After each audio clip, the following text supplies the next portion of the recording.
गुरु ऐसे विनय दे दे, गुणगान करूं तेरा। इस बालक के सर पे गुरु हाथ रहे तेरा। गुरु ऐसे विनय दे दे, गुणगान करूं तेरा।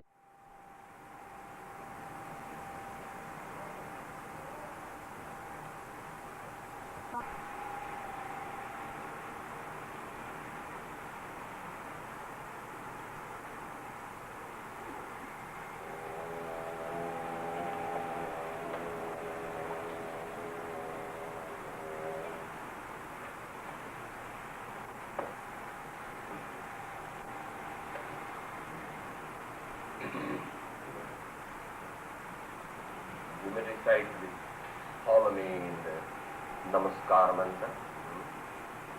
Namo Arihantanam, Namo Siddhanam, Namo Ayayanam, Namo Vajjayanam, Namo Loye Savesahunam. पंच नमस्कारो सर्व पाव प्रणासनो मंगलाणं च सर्वेषु परमं हवै मंगलम्। ओम नमो हरिहंताणम्।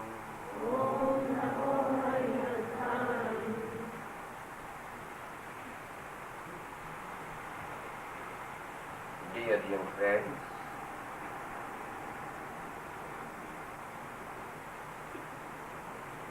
we welcome you in this Shivir on behalf of the Ordinance Committee of the Center and congratulate you to undertake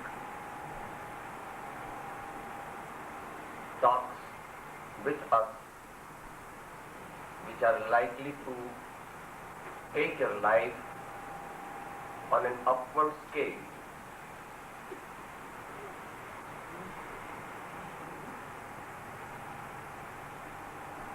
Before talking about the subject of Jainism and the world problems, I would like you to tell a few things to you for your personal development. Why have you come here? Ask yourself. Just because Mummy and Papa have said, just because it is a weekend, just because it is a change, that's not enough. That's okay, but that's not enough.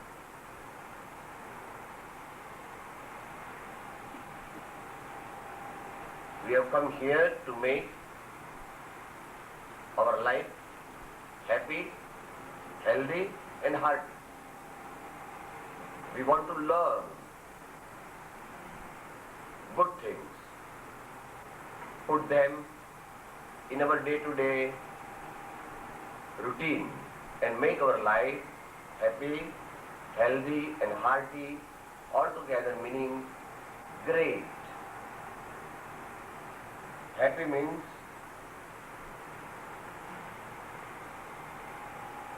good circumstances which allow us to do our work comfortably. Healthy means our body cooperates with us and we can work according to our wish. And hearty means we always remain in a joyous mood, in a pleasing mood, and also look upon everyone as our friend. Hearty Hearty. We feel for others. We are considerate to others. We do what is the good for all around us, especially those who are in distress, who are in agony, who are in pain, or who are unhappy from any external cause.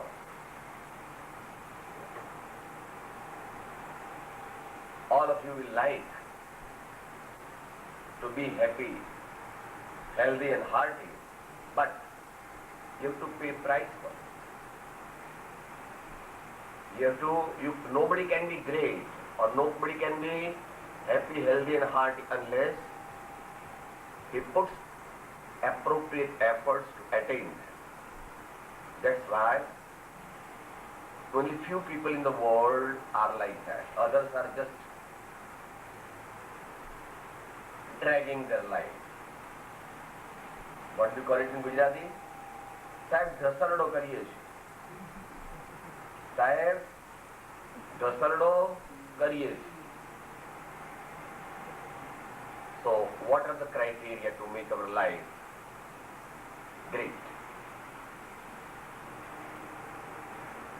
First of all is to fix the goal of your life according to your circumstances, according to your ability, according to your inclinations, and in consonance with in consultation with the advices from your parents, from your teachers, from your friends and well-wishers. You fix what do you want to be, what is the goal of your life. Ordinarily it may be any doctor or engineer or chartered accountant or professor or principal or scientist or anything like that in the external life.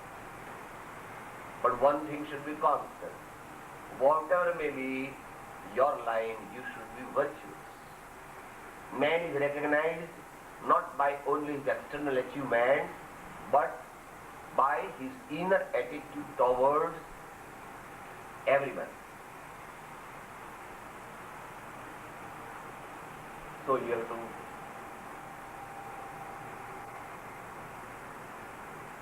determine the goal of your life. What do you want to be? And that you may take little time for that, doesn't matter. But once you determine that you want to be so and so, then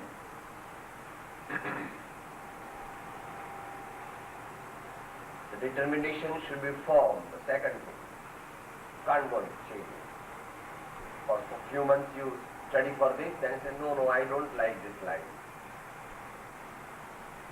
Then you change for the other, and then you change for the third, and then you go nowhere. A rolling stone gathers no more. Firm determination. It is more source for spiritual life, but it is useful and also necessary for all types of achievements in life. Third thing, hard work. Hard work. What does it mean? For those who are above 15, you must put up the work for about 14 hours a day. कम खाना, कम सोना, and only bare minimum of the extracurricular activities for refreshment. Work is worship. Work is worship for him.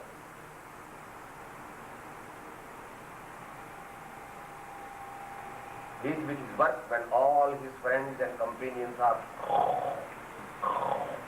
they are doing that, and he is at work. hard one. There is no replacement for it. Hard but coordinated, a well thought, well planned one. Fourth thing, no matter what field of life you choose, your attitude towards everyone should be humane and respectful.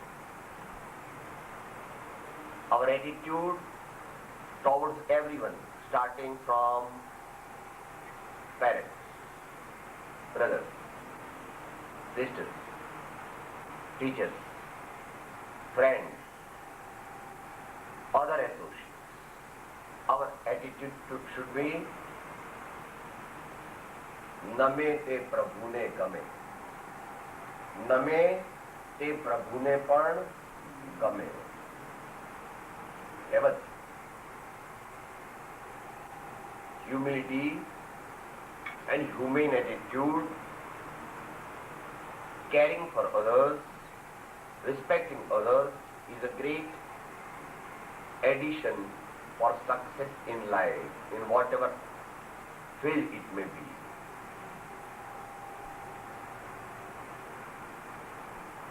Now life is not that easy. Life is a long travel, studied with lots of difficulties, lots of oddities. In those circumstances, we have to keep patience and perseverance. Patience and perseverance. Meaning thereby, try and try again, boys, you will succeed at last. Try and try again, boys, you will succeed at last.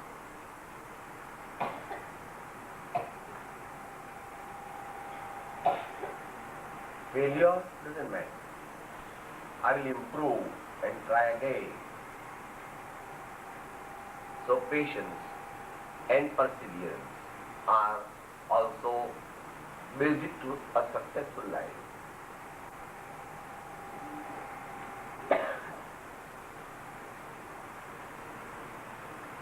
Last thing is, you might think, sir, you are old, so you don't know our feelings, you don't have our attitude towards life. You pass through all the things from scratch. 7 years, 8 years, 10 years, 12 years, 14 years, 20 years, 22, 25 and so forth. All work and no play make Jack a dull boy. So now and then we must inspire ourselves, find out appropriate means for relaxation. That may be in the form of a sports. It depends on whether it is tennis for you, whether it is swimming for you, whether it is badminton for you, or it all depends on what type of sport you are interested in. Not only sport, it may be drama, it may be art, it may be music, or it may be anything else. Another thing is regularly meeting noble people, great people. Try to see your professor, try to see your principal, try to see any man who has achieved greatness in his sphere of life, or for that purpose, anyone who is virtuous. We should frequently meet them and imbibe the inspiration to be great. And when such things are not possible, then reading the work of the good great man, reading the books written by the great man, because they have their autobiography is full of inspiration and of practical ways, practical difficulties which they encountered, how they overcame their difficulties. They have written down everything. They have not written down only the success part of their life. They have also written down the failure parts of his life also. That is why they are great. Who is great? Great is he whose life is an open book. Great is he whose life is an open book.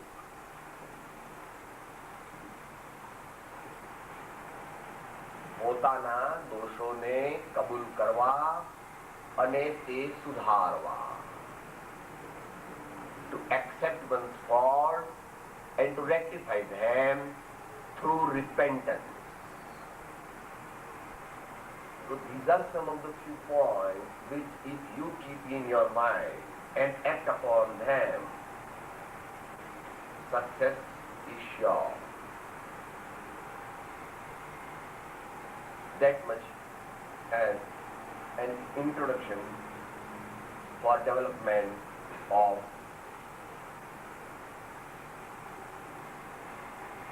personality, personal life. Now world problems and Jainism.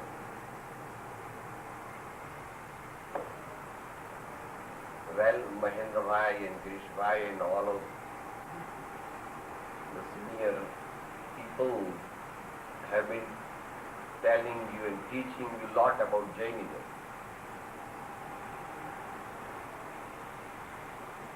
The three main principles of Bhagavan Mahavira is Adhikar, Ahimsa, Anekanta and Aparigraha. Ahimsa means not that we don't kill anybody. That is implied. But we help others to live a happy life. We have to have a constructive view of non-violence. Live happily and peacefully and help others to live in the same way. Then we will have no force. Everyone is our friend. Everyone is our friend. So there may be an odd person who believes us to be foe, but we don't believe him to be our foe. In practice, it will expect that we have to be vegetarians. We have to be vegetarians. We have to be gentle. Violence through the mind is to be avoided. No bad thoughts for anybody. Violence through speech.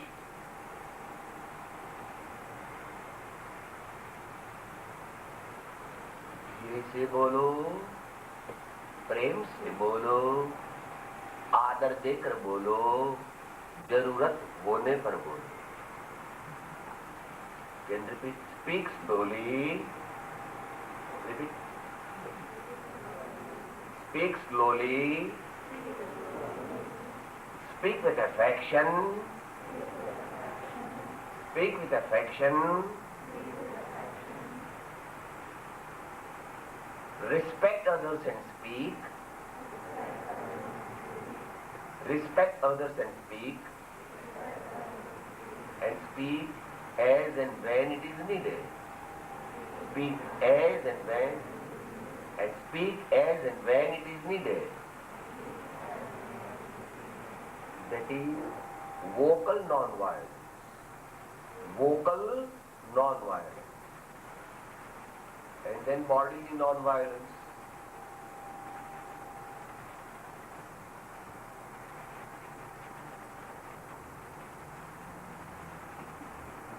Keeping a loving and affectionate attitude towards all, not only our family members and friends, but also towards the animals, the insects, and all the living creatures of the world. That is in general non-violence.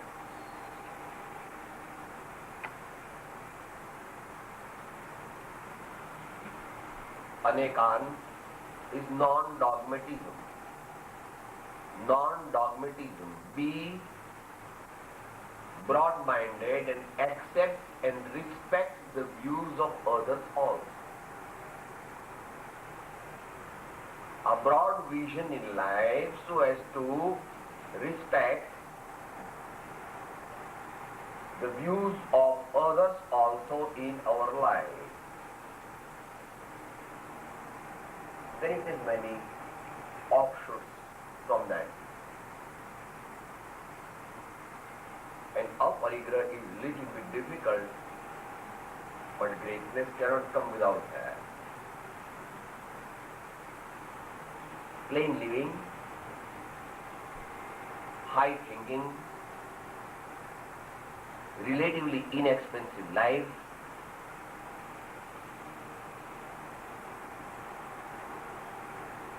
and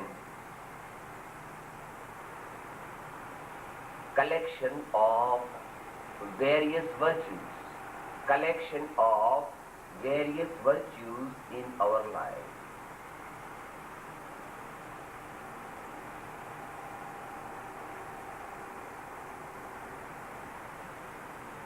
These are some of the main principles of Bhagavan Mahavir which we apply in our life. Our life will be happy and noble. Of course, the problems of the present world are too many. You may now ask as to what are the problems from your point of view and what are the possible solutions. As much as are solvable can be solved. There are always going to be some problems which are unsolvable. So the great men say, what cannot be cured must be endured with equanimity. What cannot be cured must be endured with equanimity. So then now Mahendra Bhai will take over and tell us regarding any queries from your side.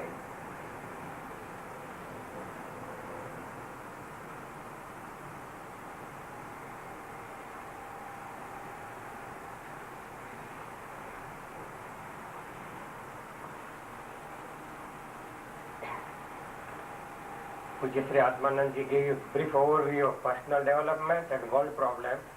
He did not want to take a lot of time and impose upon you his views or ideas which you probably could read from the book also.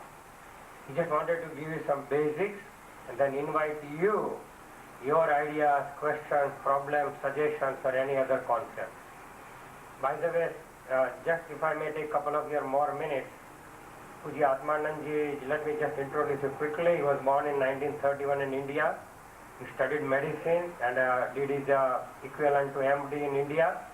He went to UK for further study, stayed there for 5 years, came back, got married, started his own hospital. His wife was a doctor also.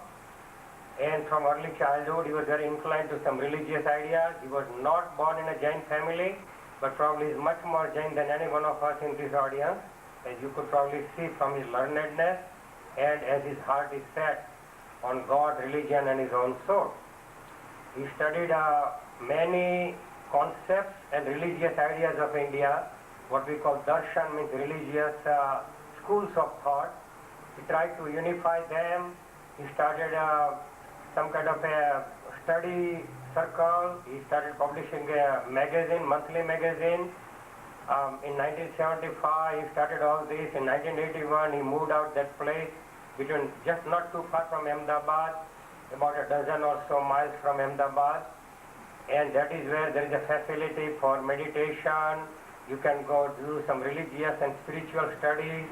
There are free facilities for staying and food and whatnot if you are really interested, not for vacation or just some kind of a summer second home. For your information, Dr. Soniji, he was not very much willing to take this foreign visit because of his health, but everybody really requested that please do come and inspire us. And so he agreed. He was in London for a week. He was in New York area about 3 weeks or so. He was a little less than a week in Phoenix and a little more than 2 weeks in Los Angeles. We are very fortunate to have him here, but we at the same time we are very unfortunate that his health is not as good as it should have been. But we'll make the best of it. Along with him, we have the right side, our president of our Jain Center, Sri Kantibai Shah, or every one of you know. Next to him is Jain Shah, who is the president.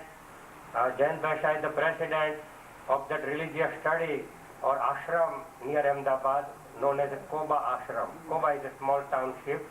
There are other people who have come with him so that they can really purify their soul and make some advancement spiritually. I won't bother you with their introduction as it's not much relevant to you, but to adults we'll introduce you tomorrow. Jain Bhai rather will introduce.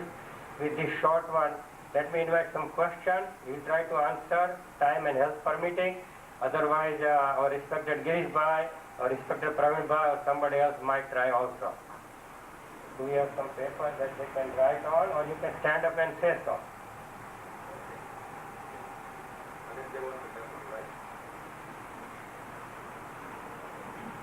Everything is informal. I mean, there is nothing to any formality or nothing to be shy about. So feel free to say what you feel like, ask like.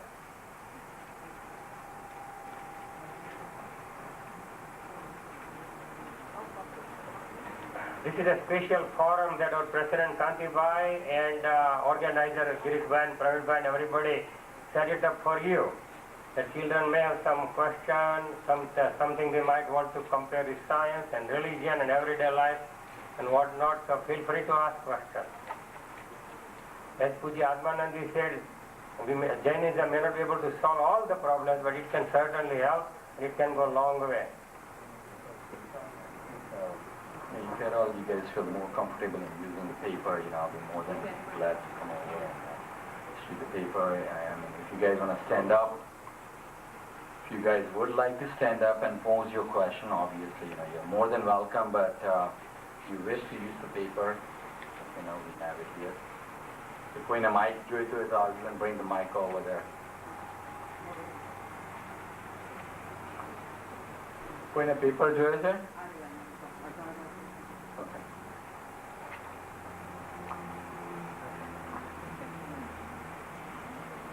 Anybody for paper here?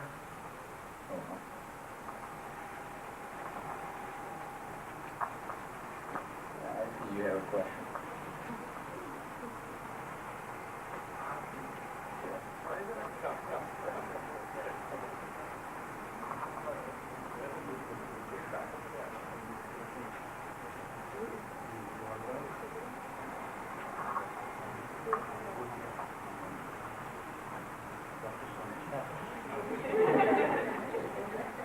Dr. Sonaji, I want to know why is there 24 Bhagwan? Why do you only respect them, not other people that are liberated? Okay. There's 24 Vatnikantars, Bhagwan, Mahavir Swami, Rishabdev. Why do you always respect them and never respect other people else? You always mention other people. Respect others.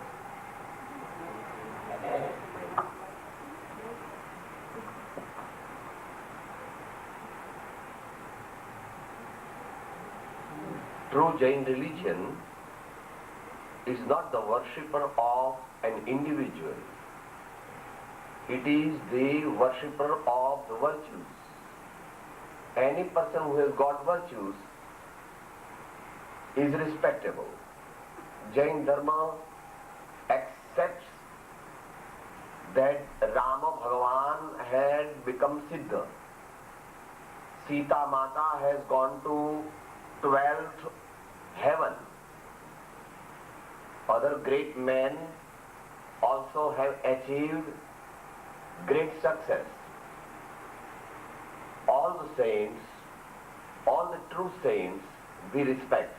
We are not of that sectarian attitude.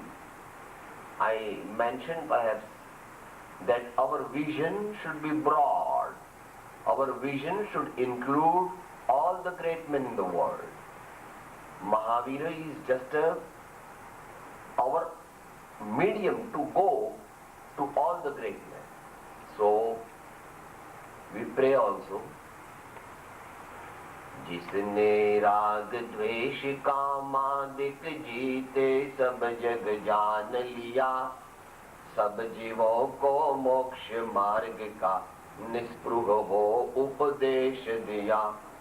Buddha वीर जिन हरिहर ब्रह्मा या उसको स्वाधीन कहो, भक्ति भाव से प्रेरित हो, यह चित्त उसी में लीन रहो। भक्ति भाव से प्रेरित हो, यह चित्त उसी में लीन रहो। The charity and prayer of Muhammad Sahib, or the great compassion and love of Sri Jesus Christ, are also to be respected in their appropriate context. So we are the worshipper of virtues, and we are not the worshipper of any particular person. So that should be our attitude.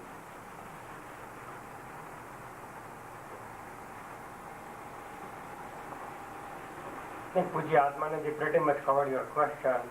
You also had a little bit concern about why we are worshipping only Mahavir and not an ordinary.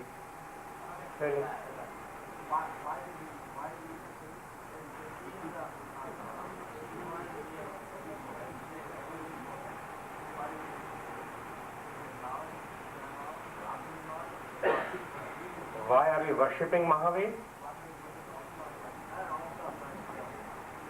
Actually, your idea is excellent. It's way ahead of your age and time. All the great men have said that ultimately we should worship our own soul, which is very pure and as good and as good like a gold, like they say, as good as Lord Mahavir. Ultimately, we should worship our own soul, but to be able to do so, we need some support, some goal, some objective, something to look forward to. Like children look at their parents as a model until certain age, or the teacher. Similarly, we look at Lord Mahavir, who showed us the path, having attained the perfect knowledge. So we thank him, we get inspiration from him, we get strength and courage, and we follow that path. Ultimately, even Lord Mahavir said, don't look at me all the way, only up to a certain way. Then go on your own and be like me. He doesn't say, come to me and stay at my feet all the time. No, that is our, like Pujya Atmananji said, we worship the virtue, not the individual. Okay. Oh.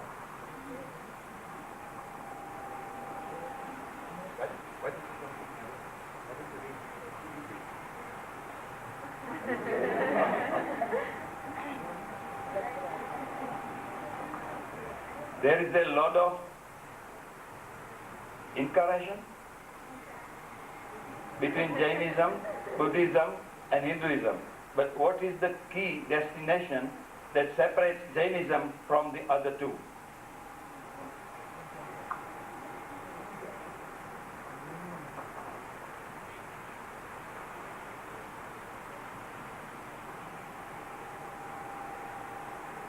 There are three main principles which are unique to Jainism.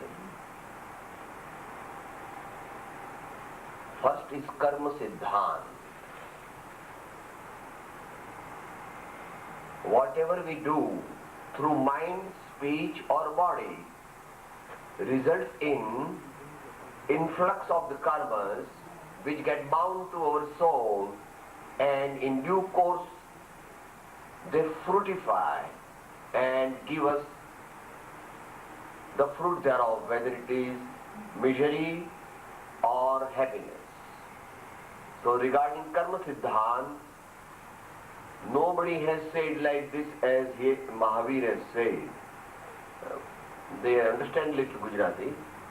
Atma Siddhi, कर्मय अनंत प्रकार ना तेमा मुखे आठ तेमा मुखे मोहनीय हणाय ते कहूं पाठ. Why somebody is rich, why somebody is poor, why somebody is handsome, why somebody is not handsome, why somebody is a girl, why somebody is a boy, why somebody is foolish, why somebody is very wise and clever, always scores first rank in his life. All these disparities, apparent disparities in life are explained on the basis of the karma siddhanta, which has not been depicted so scientifically and in such a subtle manner as Mahavir has done it. The other two are also there, non-violence and anekantavad. Everyone has accepted non-violence, but non-violence has been worked out in a very subtle and detailed way, and also anekanta, syadvad, the multiple viewpoint theory.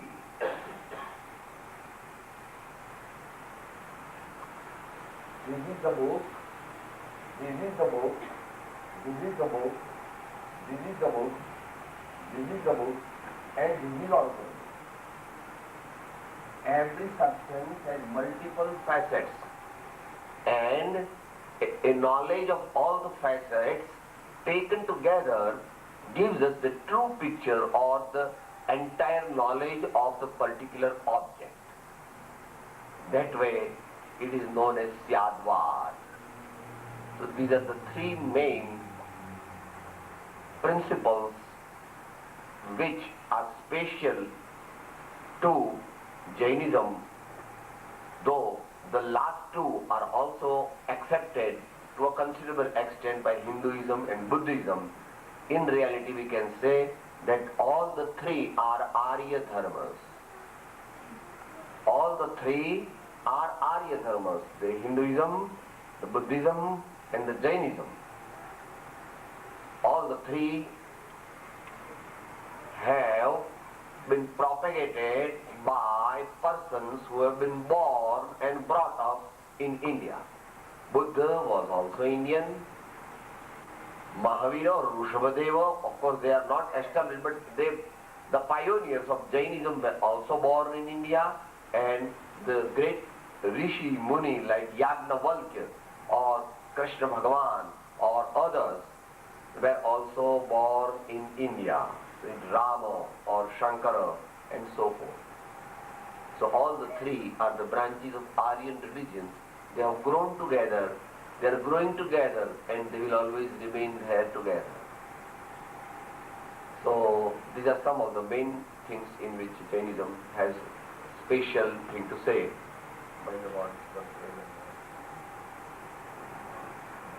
As Pujya Atmanandi said, in India, Hinduism is the mainstream. That, as he said, one of the differences is the creation. Hinduism believes somebody created the world. There is a supreme ruler like Brahma, Vishnu, Mahesh and all those. Jainism does not believe in a creator. That's one of the difference.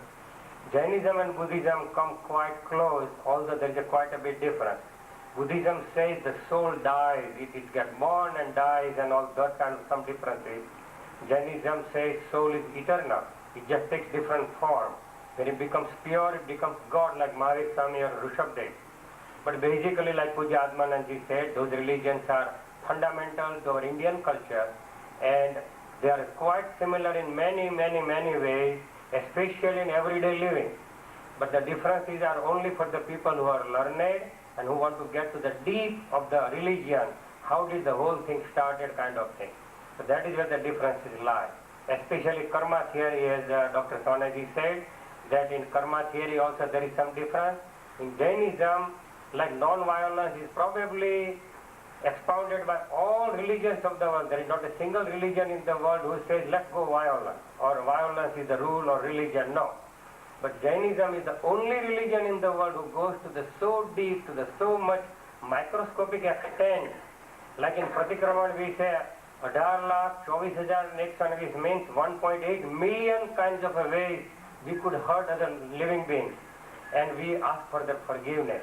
It goes to that deep. Anyway, without taking much time to that one, it says here, many say that science is behind because they say there is beginning and an end, while we in Jainism say there is no beginning and no end, which is true. Why? Obviously we are right. We are true, right? If we hadn't been, we wouldn't be all gathering together under Lord Mahavir's picture or our temple or Pujyashree.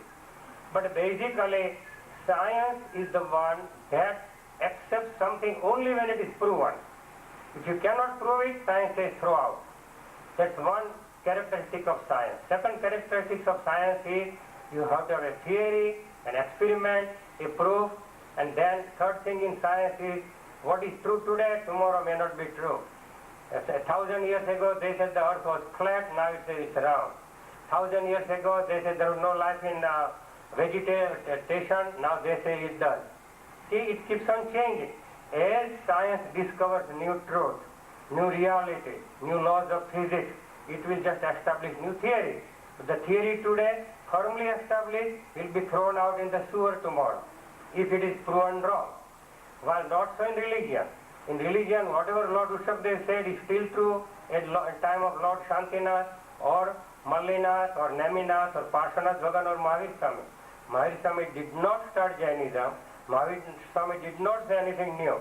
He simply, according to the time and place, he just explained to the people so people could follow it for the betterment of their own soul. Not for Mahavir Swami, not for you, not for me, not for you or not for him. We all do the religion only for our own soul. So, just take a couple of quick examples. In our religion said in one drop of water there are millions of living souls. Well, science didn't believe it. Just barely 100 or less years ago, they said, yes, there is some truth in it. Now they have come to the point like 16,000 some number. And they are making progress. It may be slow progress. Slowly science is catching up with us, religion. But it is a way behind. Okay, second example is wireless transmission. In our religion, in all the heavenly, the communication is many times through mental communication, through other communication. When Tirthankar is born, in the first heaven, they kind of ring the bell, which can be heard billions of miles away. How? How can you have a short way that you can talk on a cellular here if somebody in London, Paris or Bombay can hear? Same thing, science is slowly catching up. Life in vegetable or this plants, science didn't believe it. Our religion said at least, thousands of years ago in our scripture, well, now science believes there is a life in plants and vegetation. Final example is, look at in our scripture. Science did not have anything like, there was nobody even imagined about aeroplane or flying in air, right? Even with some means, in our scripture, there's a descriptions of all kinds of aeroplanes and things. So these are only a few quick examples that religion is always great, and the only reason is not because things don't happen what Tirthankar or God say, but they say what is happening. In other words, in the perfect knowledge, they can see the thing and they can say the thing. That is what they said in our scripture. That is what we study. That is what we have faith in. That is what we believe. But of course, we live in everyday world. So while going to school, we try to combine the two. Any other question?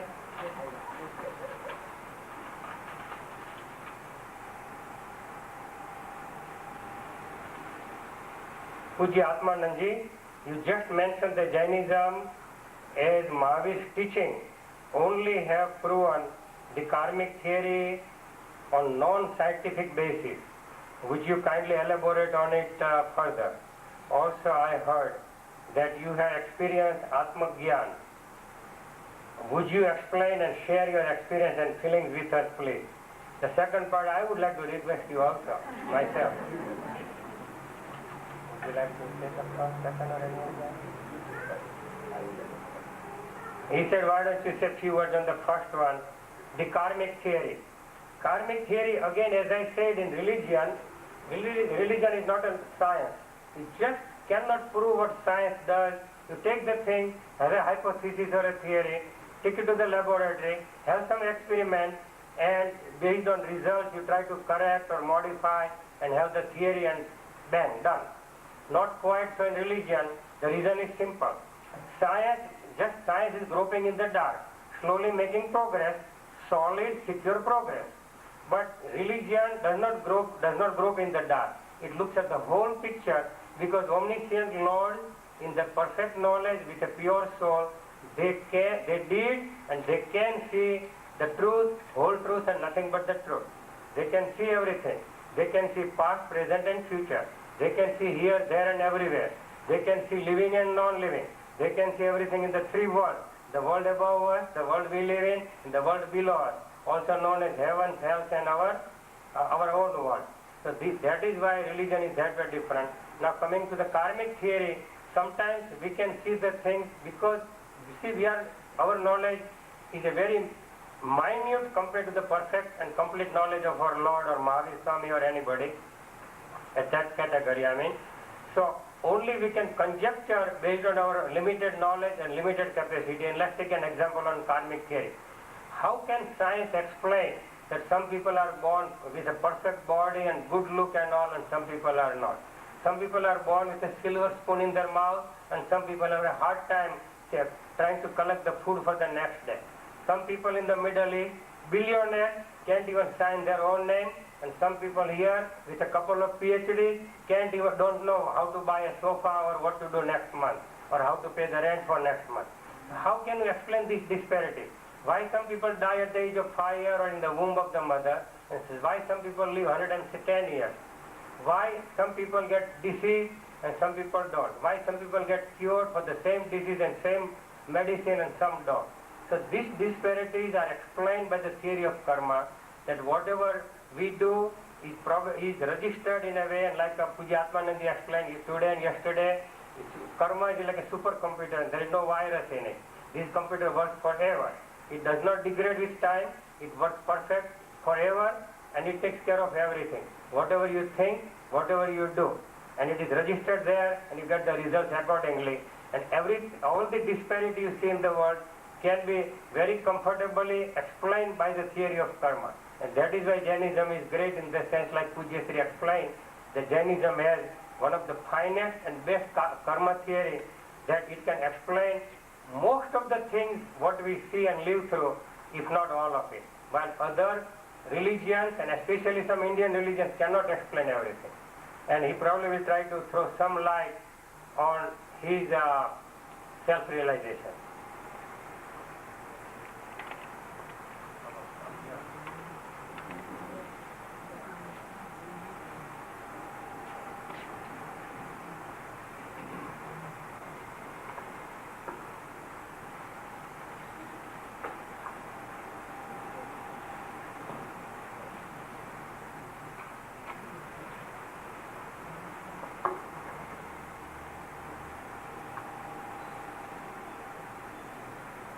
The question of self-realization is also known as God realization.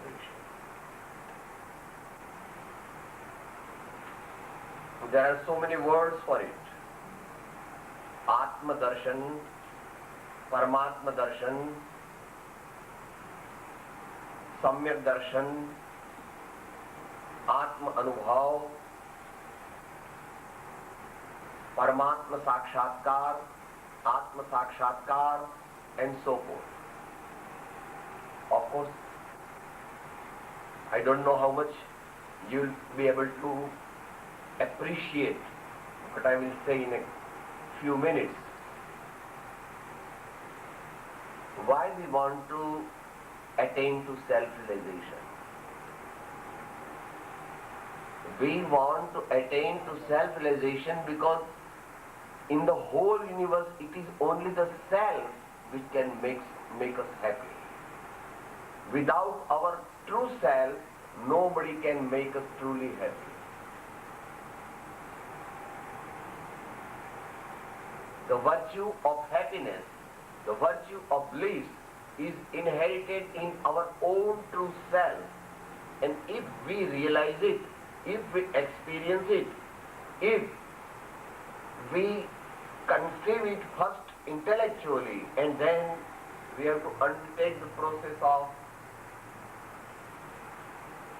self-purification and non-possession. Two things, mainly. It's a bit subtle for young people to conceive it, but when you ask the question, I will answer it. Non-possession. I am not the owner of anything in the world. In belief, my motor car is not mine, my TV is not mine, even my parents are not mine, my clothes are not mine, my TV is not mine, my body is not mine, my speech is not really mine. And last, the various types of thoughts which come to my mind, though they come because of my own effort, they are not my true self. My true self is pure knower. Pure knower. I know my thoughts spontaneously. I know my thoughts spontaneously.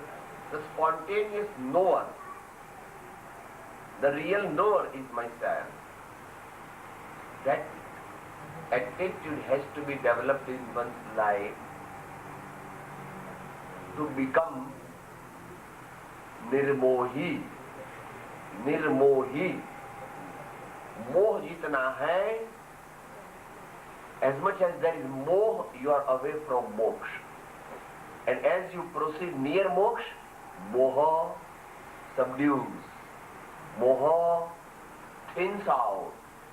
Eventually moha disappears. Second thing, I will not become angry because I am of the nature of forgiveness. I will not be proud and arrogant because humility is my nature. I will not deceive anyone because straightforwardness is my true self. I will not have undue desires because contentment is my true self. And so forth. It is to be practiced in all walks of life, day in and day out. Thereby, the moh which produces bad thoughts in our life subdues. Gradually our thoughts purified, our thoughts purified, then they travel inwards, because we have accepted these thoughts are not my true self. So the thoughts subside, thoughts subside, thoughts subside, thoughts subside, thoughts subside. Then comes a moment of conventional thoughtlessness. Conventional thoughtlessness and full knowledge and supersensuous belief and easy self-realization. After that, as a result of after effect, the man's total inner personality is changed.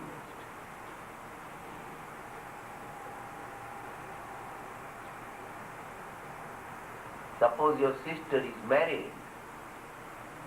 After her marriage, she comes to your house, but if you say that no, now permanently stay here, you don't want to go there, then she will not agree, because she has known from her experience that my true home is my husband's house.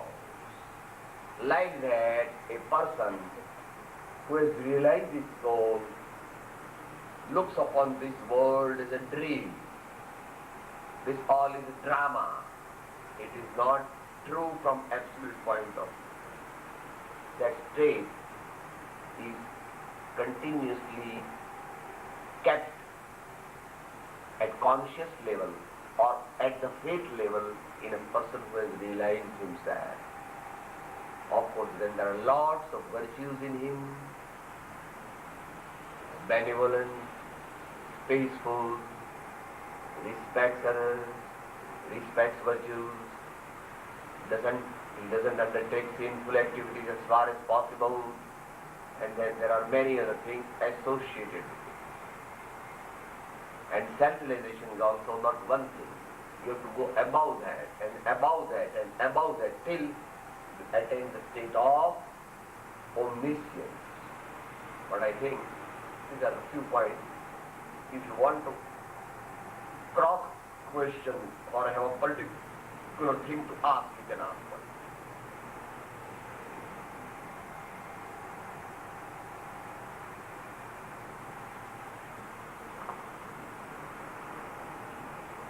This is one simple question that any one of the Pathshala teacher could answer, or any one of the 75 adult class attendees can answer.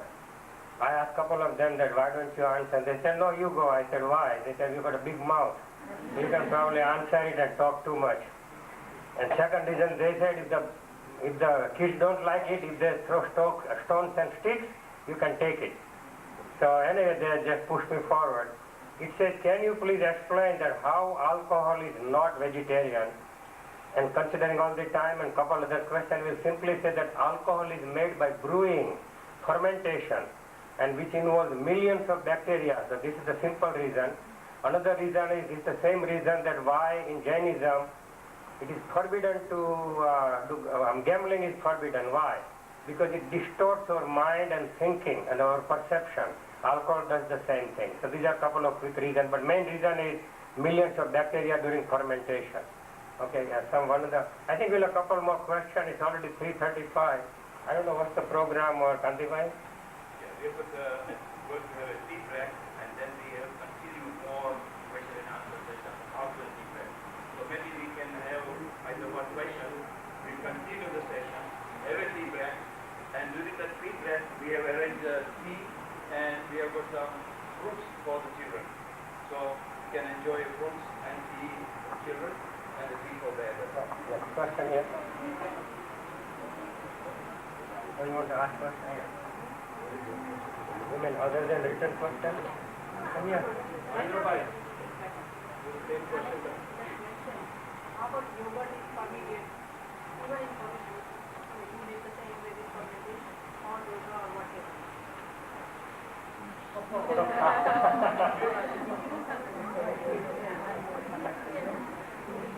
As I understand, with my limited understanding, only Dhirubhai Pandit or some Pandit can probably explain scriptural basis.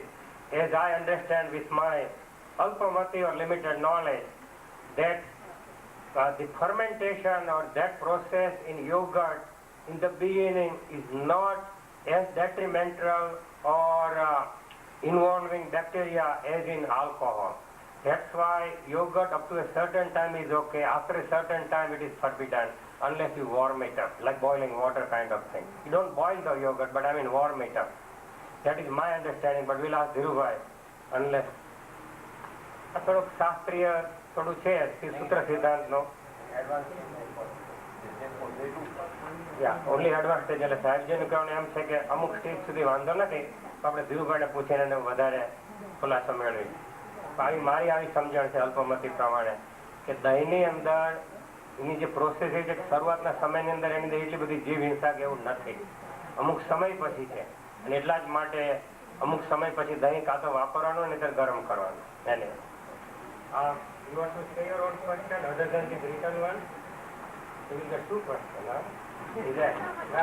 Let me see if anybody else so we can spread.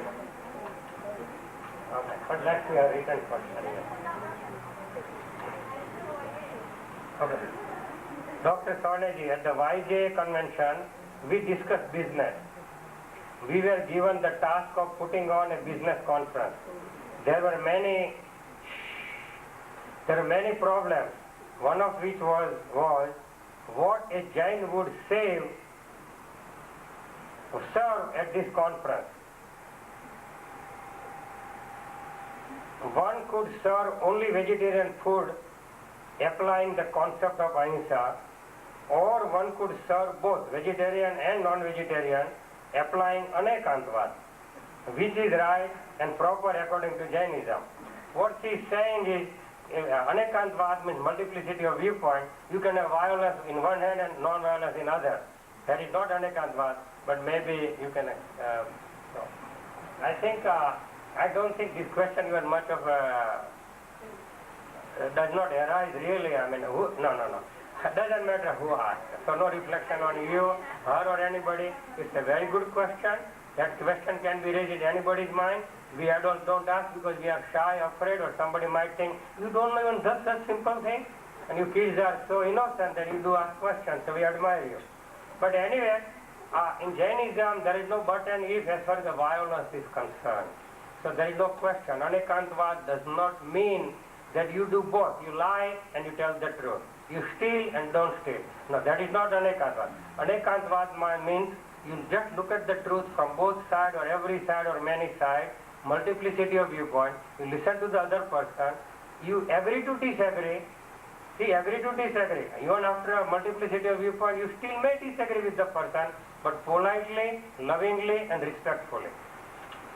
Okay. Punit has a question.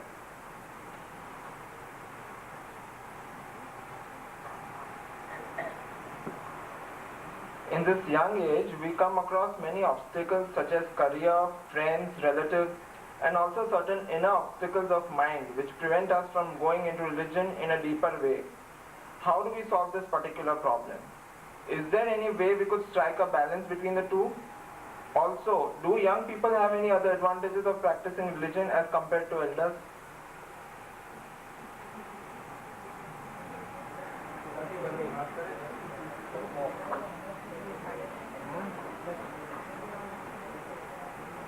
Since he asked a question, although we are not going to introduce the visitors here, I must introduce. His name is Punit. He is a nephew of our teacher or respected Praveen uncle. And he is visiting with Dr. Sonaji, giving up his family. So now you have overcome one obstacle. Because you came with him, leaving behind your current activity, study and family. And we admire you for that one. Now his question is in two parts. One, he says, we face many obstacles, friends, family and whatnot, and how do we overcome? I think in our scripture says there are four kinds of obstacles. Obstacles of the people, obstacles of our relatives, obstacles of our body, and obstacles of our thinking. And they all go one after another in that order. In other words, if you do some religious activity, somebody said, why you go there, it won't look good, what people will think or say. And if you are sure, proud, and kind of confident, you go do. You have already overcome one. Similarly, your family or relatives might say that we are this kind of Jain, you don't go to this Hindu, or we are Hindu, don't go to Jain. In your mind, if you follow certain religion or certain concept or things, you go there. Make sure you do with understanding and faith. Okay, and commitment. Third is your body. Often the people say, yeah, there is Dr. Sonaji lecture at 2 o'clock to 3:30. It's very nice. I could have gone, but I got a little headache and I didn't get sleep last night because of the late night movie and so on. Or I ate too much pizza and so on. So, no, if you want to go, you go, regardless of what. And like he said, body is not ours.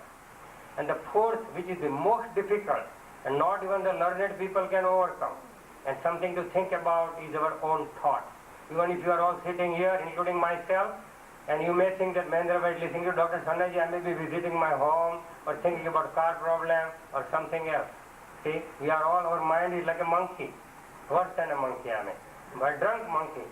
So can you imagine? Monkey can be still, and what happens if it drinks alcohol? So that's why you have to control it, and you can only do by practice. Practice and practice. So three ways you can control mind. Practice, practice and practice. So that is how it is slowly overcome the obstacles. By study, education, giving more time, and a routine and regular and all that. Now what was your second question? Second part, I mean? I will let Pujyashree throw some light on it. બાળકોને મોટાઓ કરતા શું વિશેષ ફાયદો છે?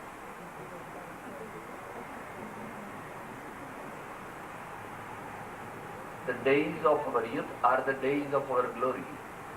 Any very good work can be done by the young people, not by the very aged ones. That is why Bhagavan Neminath, Bhagavan Parshvanath took to religious life when they were in their early 20s or late 20s. Religion has nothing to do from absolute point of view with the age. It is for an average person. Religion bestows peace and bliss which nobody else can bestow. So it has nothing to do with directly with the age. Whosoever practices true religion will become happy, and to become happy is the goal of the young, the goal of the middle age, the goal of old age, and the goal of every creature in the universe. Every creature in the universe wants what? Happiness. And where is that happiness? That happiness is inside. And how to attain to that happiness? To appropriate spiritual practices. Appropriate spiritual practices. So,